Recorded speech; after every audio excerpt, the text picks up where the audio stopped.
L'autre point, c'est que on est en train de passer d'un fonctionnement psychique qui était organisé par le refoulement à une structuration psychique qui est organisée par l'exhibition de la jouissance. Alors ça paraît comme ça un mot un peu barbare, mais au fond, c'est la question du sexuel dans la société. Et par objet sexuel, au fond, par métaphore, tout ce que ça peut représenter du rapport au désir. Et donc du refoulement.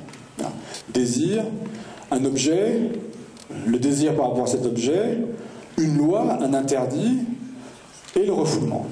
Au fond, la normalité psychique, ce que les psychanalystes appellent la névrose, qui est au fond la normalité, est aujourd'hui remis en question par ce mode de fonctionnement de la normalité psychique est remis en question par l'organisation, notamment économico-politique contemporaine. Alors vous voyez, on a vu religion, politique, et maintenant on voit économie, psychique.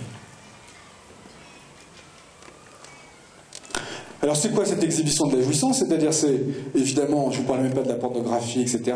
C'est comment dirais-je, une anecdote qui a des conséquences, notamment sur l'éducation sexuelle des enfants, mais ça c'est un autre problème qu'on verra tout à l'heure. Mais sur le fait qu'aujourd'hui, finalement, comment on sait que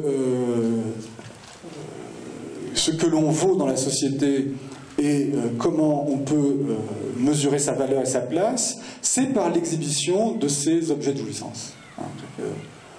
Alors, objets de jouissance qui peuvent être des objets manufacturés, industriels, etc., etc., ou un super couple, ou des super enfants, ou je ne sais quoi. C'est-à-dire, à un moment donné, de pouvoir exhiber ce qu'il en serait de ce qui, pour cette personne, fait satisfaction. On est à l'inverse du refoulement. Alors pour certains psychanalystes, ça pose vraiment une question, pas un problème, parce que de toute façon, on ne va pas revenir en arrière. Donc on peut éventuellement changer de forme d'économie, ça c'est possible. Politiquement, on peut peut-être travailler pour les 50 années à venir, avoir une forme de régulation économique qui ne soit pas une forme comment dirais-je, qui promeut l'exhibition de jouissance d'objets matériels, par exemple. On peut travailler à cela, mais en attendant, il faut faire avec cette réalité-là. Alors ça a des conséquences évidemment très très importantes sur un phénomène qui concerne la jeunesse, les enfants, qui est le fait que l'économie de marché libérale fondée sur la production de consommation d'objets sans cesse renouvelés, c'est-à-dire que vous achetez un truc, il est déjà obsolète, le temps de l'acheter, il est déjà obsolète, je pense aux nouvelles technologies notamment,